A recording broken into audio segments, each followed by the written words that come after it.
again, our topic from last week was... What was it, Seth? Have enough faith? If I have enough faith, will God do what I want? Yeah. That sounds so bad on so many levels. The answer is no. Yeah. The answer is straight up no. Yeah, no. Yeah, do we have biblical support for that? Well, I mean, we have CAT support. They can just go back to our... That's almost our equally prayer. as important. They can go back to our prayer episode that we talked, or what was it? Healing. Faith healing and stuff. Yeah. Faith healing. Yeah. But, and so then what do you do to people where Jesus clearly teaches in the New Testament, in the Gospels, if you have enough faith, you can move mountains? Talking to the apostles. There you go, brother. Yes, sir. He's talking to those 12 guys that they were going to go out and they were going to live in a way by the Spirit that we do not. He did not teach that to the masses. Sermon on the Mount to the masses does not teach those things, only to his 12. And he says to them, if you have that faith, you can do it. Unfortunately, people misappropriate that content and they put it into our life, and that's where faith healing and all that comes from. Yeah. As I mentioned last time we brought up that same topic, I believe it was you, Ethan, that brought that up. If he was teaching that to the masses, you'd see all sorts of crazy stuff. People running around, and it'd be a wild... Kind of like we see today. Exactly. Exactly like we see today, but yeah. All right. Yeah. We handled that one quickly. Let's do another one this All right. episode, Let's see if this is a quick topic. If it's a long one, we'll postpone till next week. That one we kind of already covered with... We kind of have. There's some redundancy in this. Yes, finally. Evidence of Jesus. All right. Evidence of Jesus, huge topic. Shall we begin in this, do a part A right now, and then continue it next week? Sure.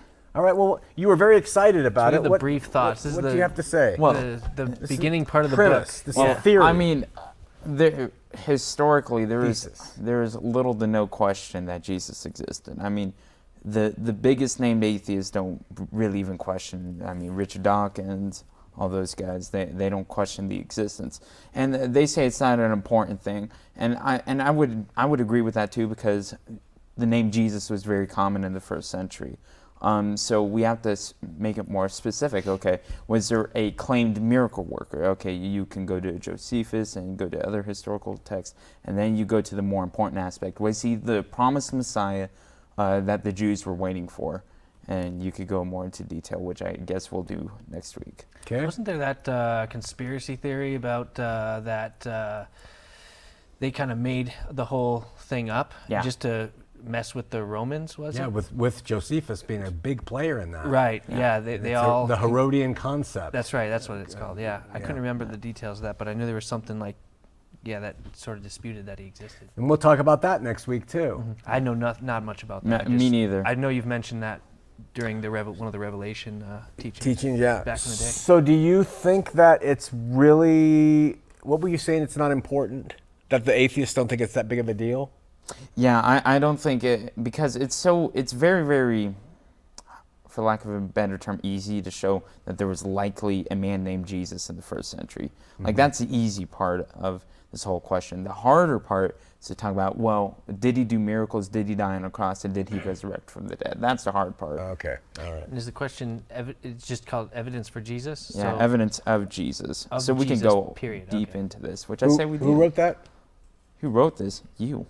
No, I thought you were talking about a book just now, book called Evidence for Jesus. No, I was wondering how the question was written, if it was evidence of, like, Jesus is God, or just evidence of Jesus existing. Yeah, it just says evidence of Jesus. Okay. I was about to say, Sean, you wrote all of these, dude. The question of his existence in general is probably an easier question, an easier answerable one versus his deity for...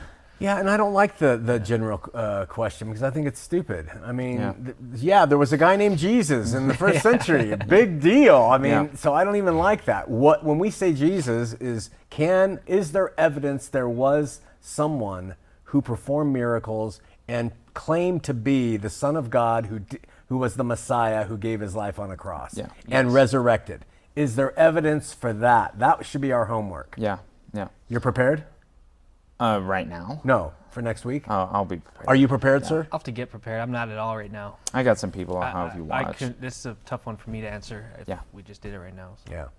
All right, so we wrap that up. Short show. Join us next week as we talk about the evidences for Jesus, the Son of God. not just a guy named Jesus. Out.